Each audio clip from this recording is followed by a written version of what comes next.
Thank you, Kevin. Well, you're not going to hear everything you need to know about the third secret of Fatima. You'll get 17 things you need to know about the third secret of Fatima, and that will give you the lay of the land on this controversy. But let me begin with a plug and a prayer request.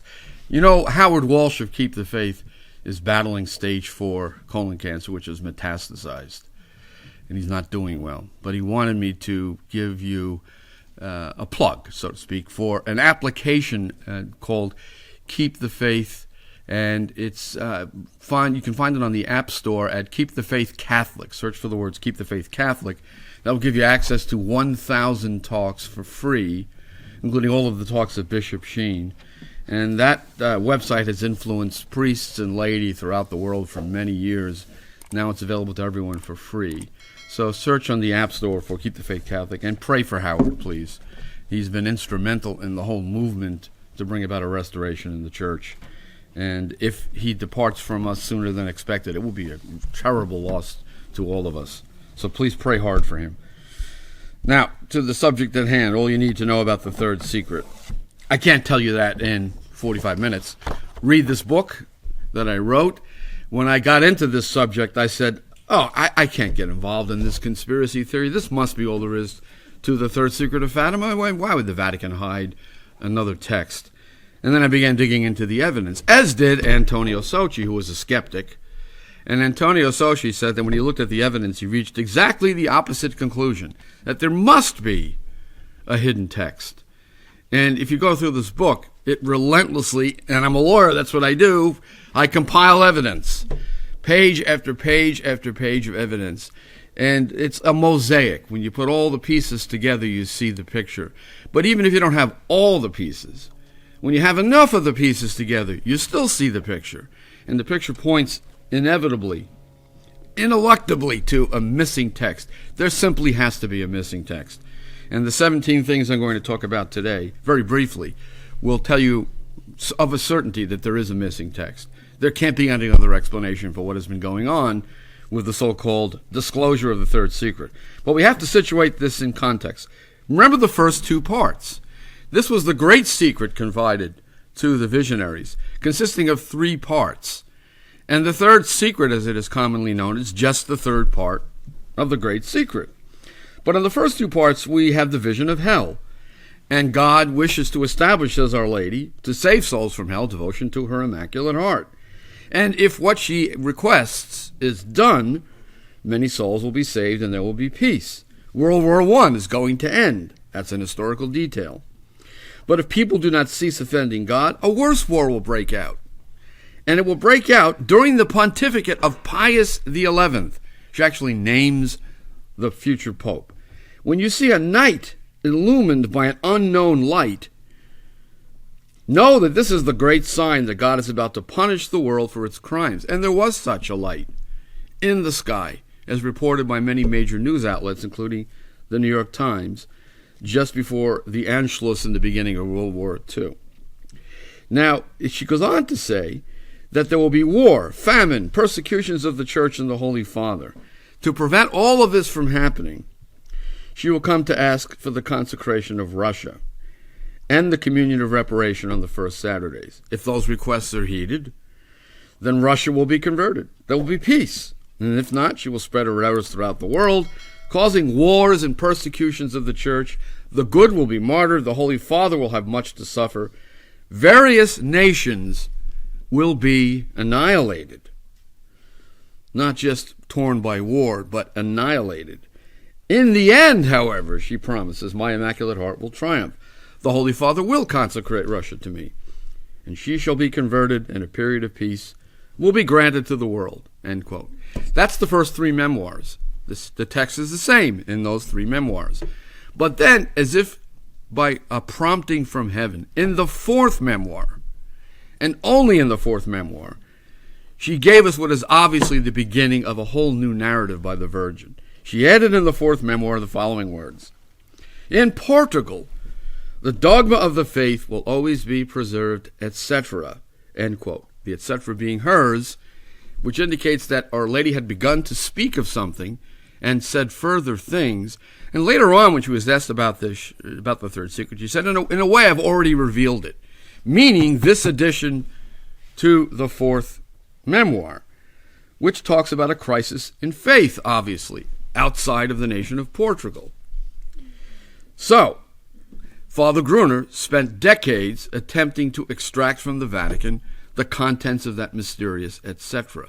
What words did the Virgin say after she said, in Portugal, the dogma of the faith will always be preserved? What did she say? These are words of the Mother of God speaking to us, as to which Sister Lucia gave us a hint.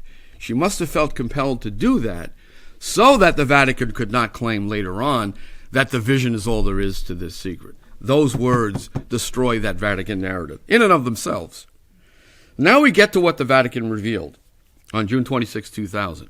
After years of prompting and prodding and agitation and successful dissemination of the Fatima message by Father Gruner, I think he was instrumental in this, they disclosed this vision to which Kevin alluded.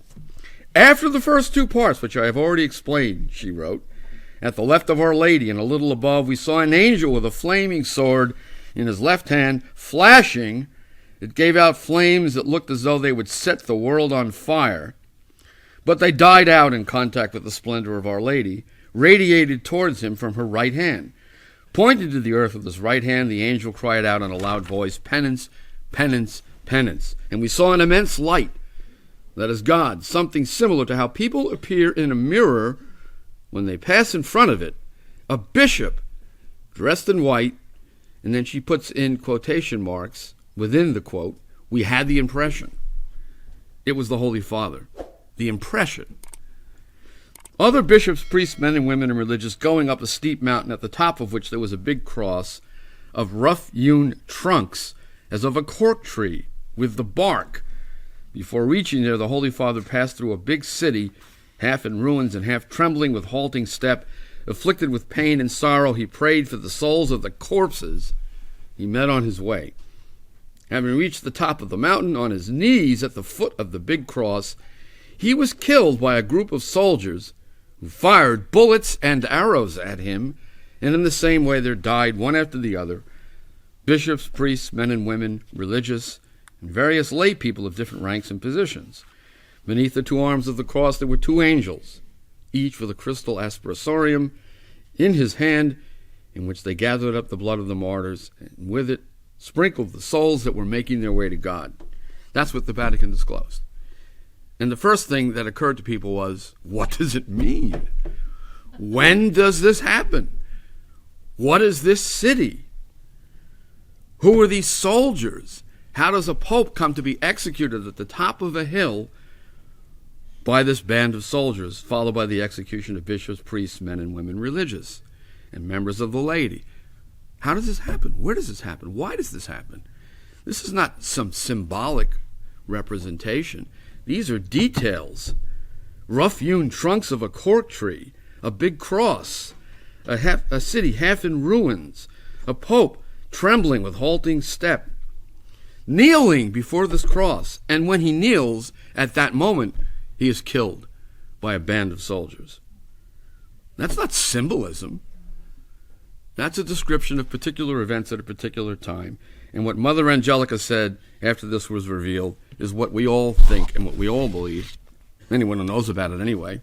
I happen to think, she said, we didn't get the whole thing. We didn't get the whole thing.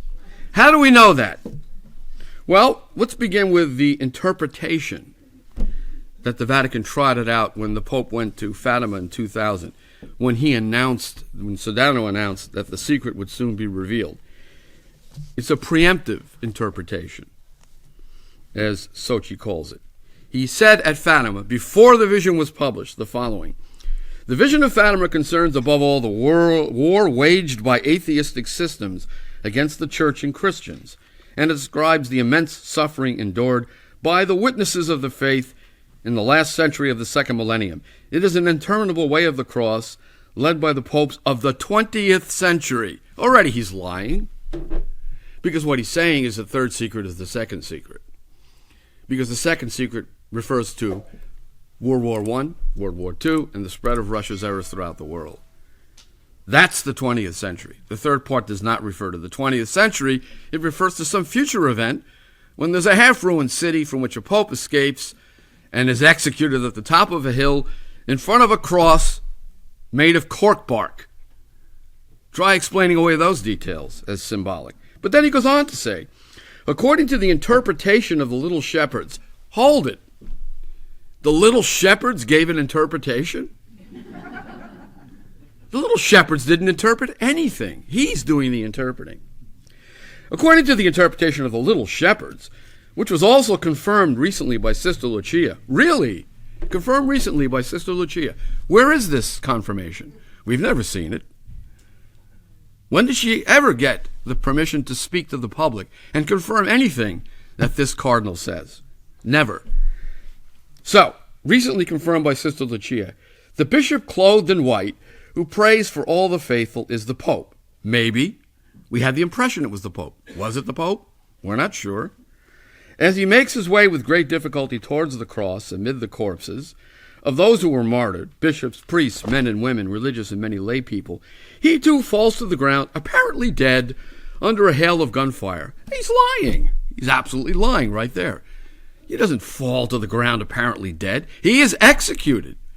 The Pope in the vision by a band of soldiers at the foot of a cross before which he is kneeling.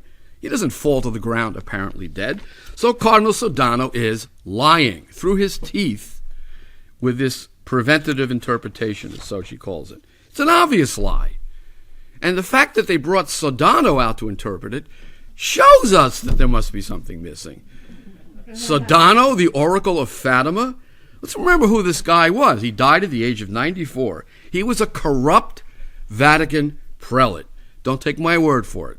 Many articles detailed the corruption in which he was mired throughout his ecclesiastical career. There's one in Presenza, the international press agency.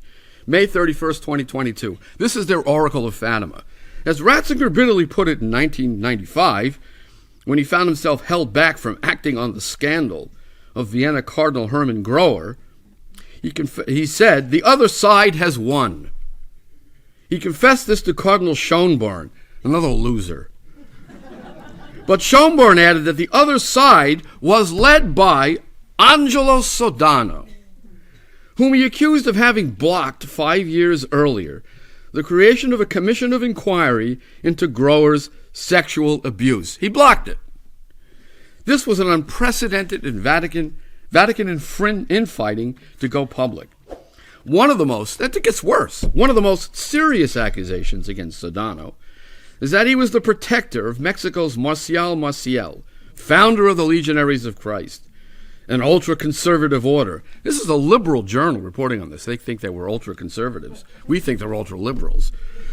The ultra-conservative order promoted by John Paul II, who is now considered by the Holy See to be an unscrupulous criminal. After the investigation ordered by Benedict XVI, it turned out that he was a pedophile, had 2 wives, 3 children, 3 different identities, and managed funds worth millions. There were also allegations against him in the Vatican, but thanks to Sodano, they were bogged down, and so on. So this is the Oracle of Fatima trotted out to give the preventative interpretation. The mere fact that the Vatican employed this corrupt ecclesiastical criminal to interpret the Message of Fatima tells you that something is being suppressed. There's no possible way the Blessed Mother, the Holy Mother of God, could have confided the interpretation of the Message of Fatima in the third secret to this clown. Okay, so we know that something is amiss right then and there. That's before I even get to my 17 reasons. Now, so something is missing, and what is missing is obviously, as Kevin indicated, a text in which the Virgin explains the vision. There has to be an explanation by the Virgin. But in the vision published on June 26, 2000, she says not one word, even though she explains to the seers the first 2 parts, including the vision of hell, which was obvious to them. Remember, Sister Lucia said, we saw hell. And if that vision had lasted any longer, we would have died of fright. But even though they knew what they were seeing, the Virgin still said, you have seen hell, where the souls of poor sinners go. Something that obvious, she explained. But we're supposed to believe that this obscure vision has no explanation whatsoever by the Virgin, and we need Cardinal Sodano to interpret it for us. Really. So that's a problem. But we know that something is missing for one reason, among many others, and I think it's significant. The testimony of Father Schweigel, who was sent in 1952 to interrogate Sister Lucia about the third secret of Fatima. And here's what he said. I cannot reveal anything of what I learned at Fatima concerning the third secret, but I can say that it has two parts. One concerns the Pope. The other, logically, although I must say nothing, would have to be the continuation of the words, in Portugal, the dogma of the faith will always be preserved. There we have it. There's a continuation of those words. Have we ever been shown the continuation of those words? No. Therefore, ipso facto, they're hiding it. They're hiding the continuation of those words. Now, who promotes the Sodano interpretation? None other than another loser, Cardinal Bertone, who used 422,000 euro from a children's hospital to renovate his Vatican apartment. Archbishop Vigano has pointed out that it was Bertone, and I'm quoting Vigano, notoriously favored promoting homosexuals into permissions of responsibility and was accustomed to managing the information he thought appropriate to convey to the Pope. Not only did Vigano accuse Bertone of ignoring his many memos on the homosexual infiltration of the Vatican apparatus, but he also said that Bertone had difficulty in insistently presenting for the episcopate candidates known to be active homosexuals. Just to jump ahead, Cardinal Ratzinger, on his pilgrimage to Fatima in 2010, when asked about the third secret, said that it shows that the worst crisis, the worst threat to the church, comes from sin within the church, which has nothing to do with the vision published in June 26, 2000, in which the Pope was killed by external enemies of the church, the band of soldiers. Now, in my book, The Secret's Still Hidden, and you need to buy this from the Fatima Center. It's free online, but you can't read this online. You need to have a hard copy. I provide 101 reasons, literally 101, at the end of the book in a supplement, to believe that Bertone and Sodano are liars who are perpetrating the cover-up of a missing text. Now I'm going to address a few of them today. First, we have the testimony of Monsignor Loris Capovilla, personal secretary to John the 23rd. He said that there was this envelope which contains a text that John the 23rd read. And after John the 23rd read the text in this envelope, the envelope was sealed, and he wrote on the outside of the envelope the names of those who saw its contents and the statement of John the 23rd that he would leave it to his successors to judge the text. This is the Capovilla envelope. That envelope has never been produced. There has never been produced by the Vatican an envelope with that writing on the exterior of it, containing the names of the people who read the contents and the dictation of John the 23rd. But no one in the Vatican denies that this envelope exists. Second, in his book defending Sodano's ridiculous interpretation of the third secret, Bertone fails even to mention Capovilla or the Capovilla envelope. Now, how do you defend the Vatican's position that nothing has been concealed when we have the testimony of the personal secretary of John the 23rd that there's an envelope containing a text that has never been revealed and therefore is being concealed? Third, in his TV appearance on May 31st, 2007, where he goes on the air to defend the Vatican position, and that's extraordinary, don't you think, that he has to go on Italian television to defend the Vatican's position on what constitutes the third secret. He goes on TV, makes an appearance, and again fails to mention Capovilla or the Capovilla envelope. Fourth, the telltale etc. Portugal, the dogma of the faith will always be preserved, etc. There's a lot of content in that etc. Probably apocalyptic content. Everyone wants to know what's in the etc. You know what Bertone said about that? He said during the same appearance, or rather in the booklet published by the Vatican along with the secret on June 26, 2000, he said that those are just annotations by Sister Lucia. The words of the Virgin in Portugal, the dogma of the faith, will always be preserved. He reduces to annotations by Sister Lucia. So he buries the spoken words of the Mother of God, which begin the explanation of that vision. Fifth, the fourth memoir, as I told you, includes that telltale beginning about the dogma of the faith and a crisis in faith outside of Portugal. When the Vatican published the vision of the third secret on June 26, 2000, they took the text of the first two parts, which I read to you, from the third memoir. Why did they avoid the fourth memoir? The fourth memoir was the most recent and most complete document. As Cardinal Bertoni later admitted in another context, they go to the third memoir. Why did they avoid the fourth memoir? Well, it's obvious, because in the fourth memoir, the text of the secret in the first two parts is immediately followed by her handwritten edition of the additional words of the Virgin. So if they were going to use the fourth memoir, they would have to address as the words of the Virgin those very words. But they couldn't address them, because then they would have to explain where's the rest of it, what follows in the etc. So they bury the fourth memoir, and they drop a footnote saying, "Oh, she added some annotations in the fourth memoir. Oh, something about the Portugal, the dogma of the faith, etc. Whatever. It's just some annotations. We don't have to worry about it." Well, that's significant, because the fact that they avoided the fourth memoir shows us that the fourth memoir contains the smoking gun, and they don't want you to see the smoking gun.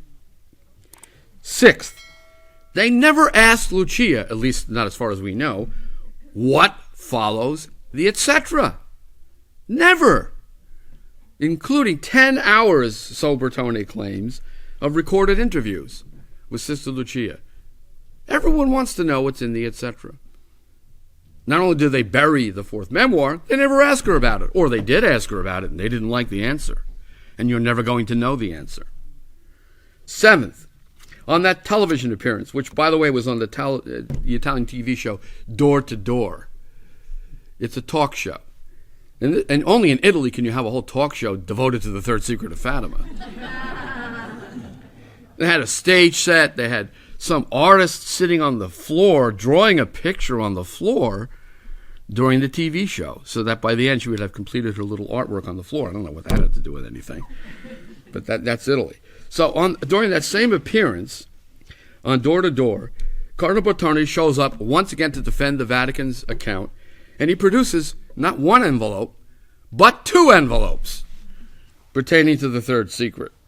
And on each envelope, it is written, "By express order of Our Lady, this envelope can only be opened in 1960 by the Cardinal Patriarch of Lisbon or the Bishop of Fatima."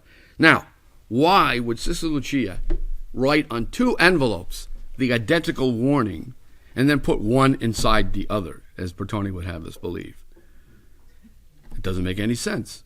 One would suffice. It was sealed. It had the warning on it. Why two envelopes with two exactly worded warnings on them?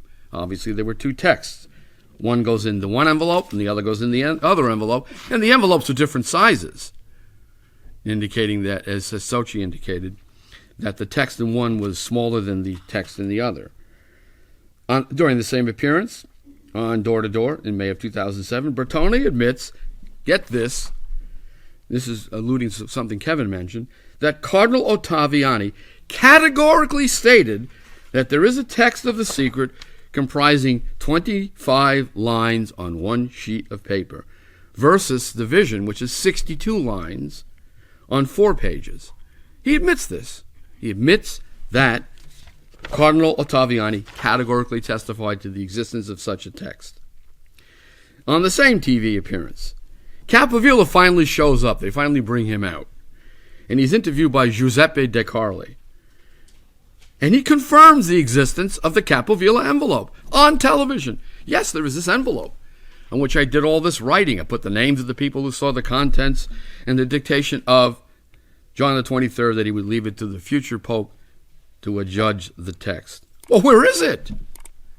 They didn't produce it on the door-to-door television show. Everyone now knows it exists. They admit that it exists. Where the heck is it? Why haven't you shown it to us? Because they don't want us to know what's inside that envelope. So that leads us to number 10. The Capovilla envelope has never been produced, even though no one denies its existence. What does that tell you? 11. 3 popes read different texts of the secret on 2 different dates. John the 23rd read a text in August 1959, according to Archbishop Capovilla. And then in 1960, he read another text, according to Cardinal Ottaviani. Paul VI read a text in 1963, according to Capovilla. And then, according to the official account of the Vatican, he read a text in 1965. John Paul II read a text of the secret in 1978, widely reported in the press, including the Los Angeles Times. But according to the official account, he didn't look at it until 1981. What was Bertoni's explanation for that? Oh, he was too busy evangelizing the world. He actually said this in all seriousness. But he had no real explanation for the reading in 1978. He didn't deny it. So there were 2 readings on 2 different dates by 3 different popes. Number 12, Bertoni pretends not to know whether John Paul II read a text in 1978. When he was pressed on this, he said, I don't know. What, you never asked him? You were the Secretary of State. He was still alive. All you had to ask was, did you read a text in 1978? Why didn't he ask? Because he knows the answer. John Paul II did read a text in 1978. But the official account says he read a text in 1981. 13th, Bertone lies unashamedly about the Virgin's connection of the secret to 1960. Remember, we have 2 envelopes saying the secret cannot be revealed before 1960, and then it can be revealed to the Cardinal Patriarch of Fatima or the Bishop of Fatima by express order of the Virgin on 2 envelopes. He says repeatedly in the official Vatican booklet on June 26, 2000, in his own book, The Last Vision of Fatima, and on the door-to-door TV appearance, he says repeatedly that Sister Lucia invented that date. She just picked 1960. Seemed like a good idea. As if the visionary of Fatima would decide on her own when the secret could be revealed. As if she would lie about an express order of the Virgin linking the secret to 1960. As if she would commemorate that lie by writing it on 2 different envelopes, which were produced on camera for everyone to see. So he's lying through his teeth about the connection of the secret to 1960. Well, why? Why would he be so intent on lying about this? Because the vision published on June 26, 2000 has no connection whatsoever to 1960.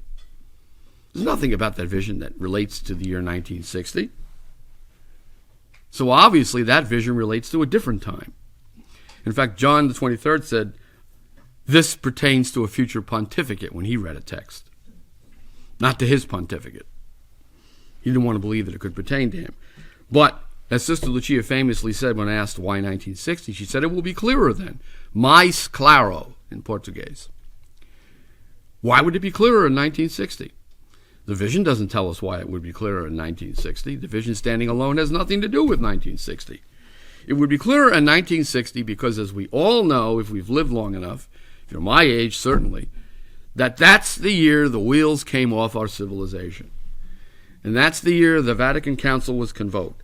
And 2 years later, the council began, and after the council ended, the church went into a crisis, the likes of which she has never seen, not even during the Arian heresy, culminating in this absolutely absurd pontificate, in which we have a pope who, as Cardinal Mueller says, is presiding over a synodal process that amounts to a hostile takeover of the Catholic Church. That's Cardinal Mueller speaking.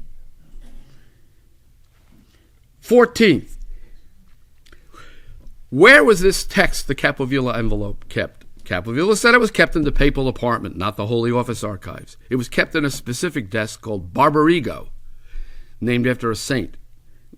It was an heirloom in the papal apartment, and that text in the Capovilla envelope, which has never been produced, was in the papal apartment. Now, Bertone knows that there's a text in the papal apartment. And during his appearance on Door to Door, he harps instead on an authentic text. He keeps using the word authentic, testo autentico, in the Holy Office archives. But that's not the papal apartment. So the text of this vision was in the Holy Office archives, and no one denies that there was another envelope, the Capovilla envelope, in the papal apartment. It was in the wooden desk called Barbarigo, and during the reign of Pius XII, as we see in an article from Paris Match magazine, it was in a wooden safe in the papal apartment.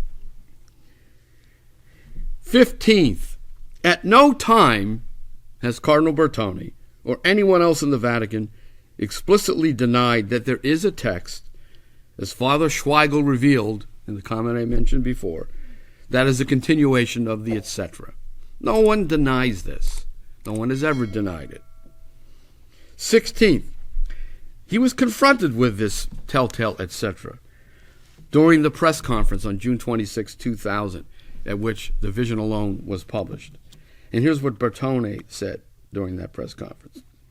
It seems to me that it pertains to the second part of the secret. Seems to him that the etc. pertains to the second part of the secret, which means it could pertain to the third part.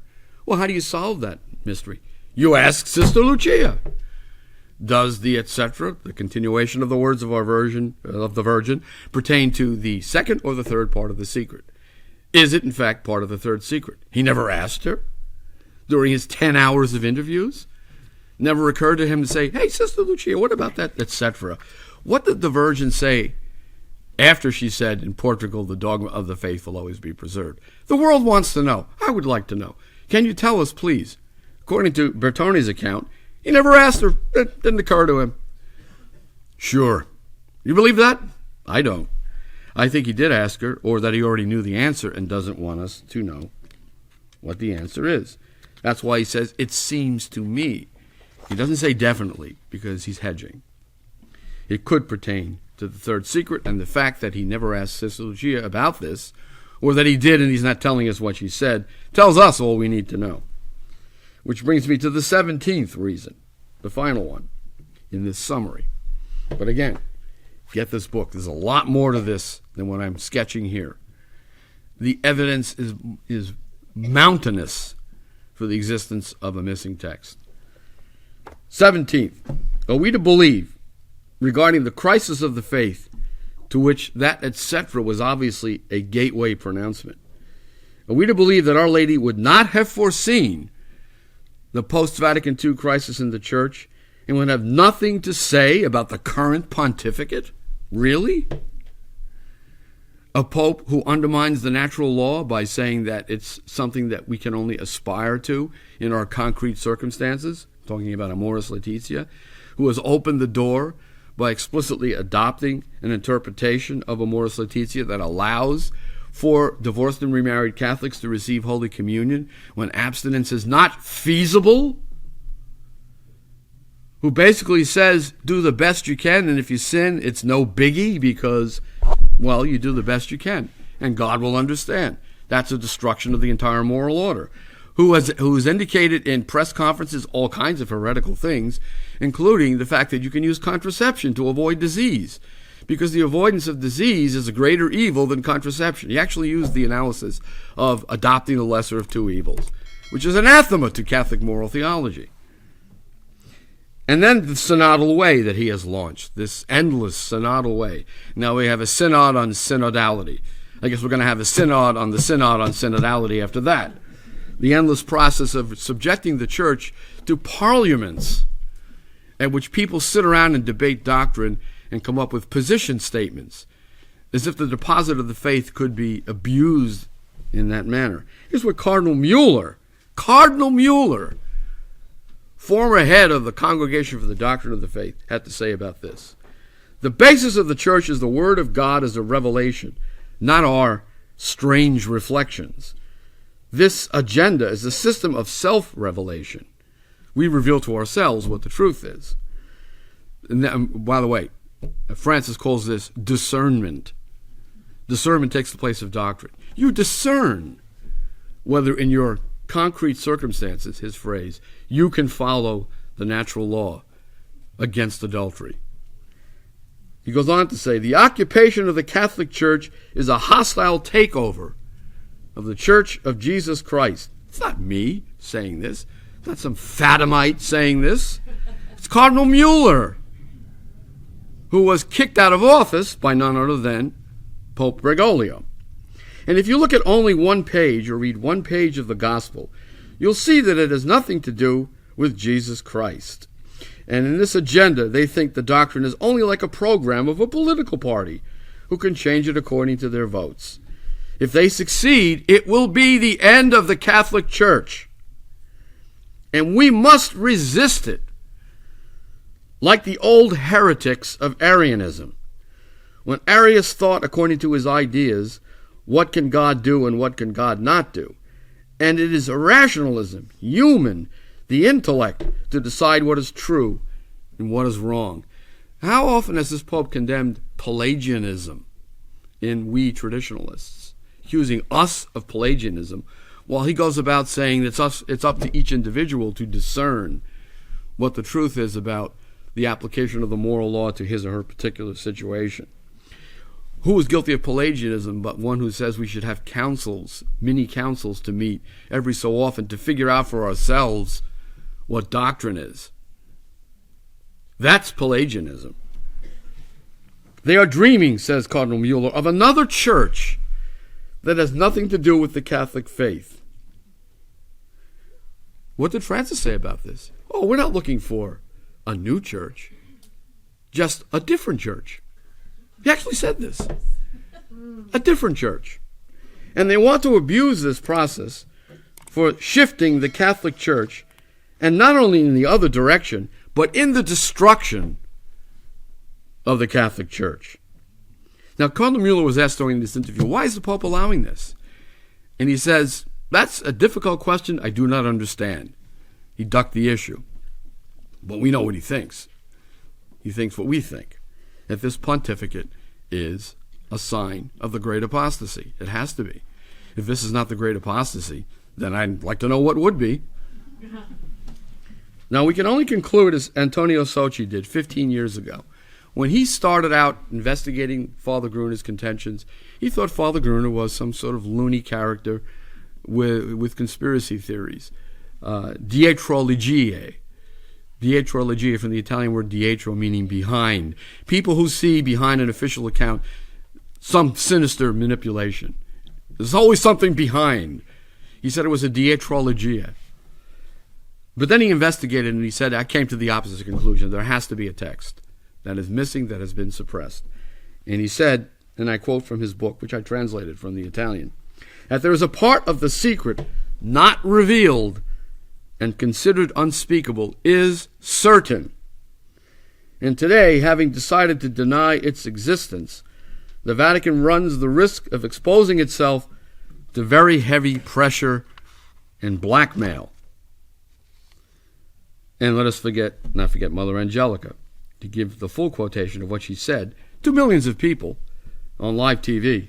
As for the secret, well, I happen to be one of those individuals who thinks we didn't get the whole thing.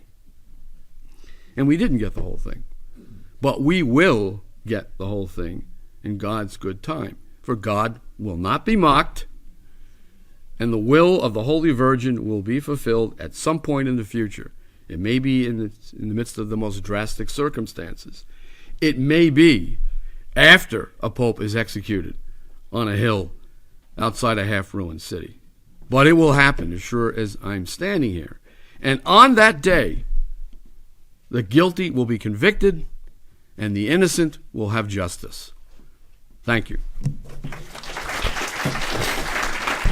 It's utterly disordered, this idea of eradicating traditional worship, and yet men in positions of responsibility, I mean canon lawyers and people who work in chanceries and the bishops, they're taking this document seriously. That is so infantile. They are meant to be men.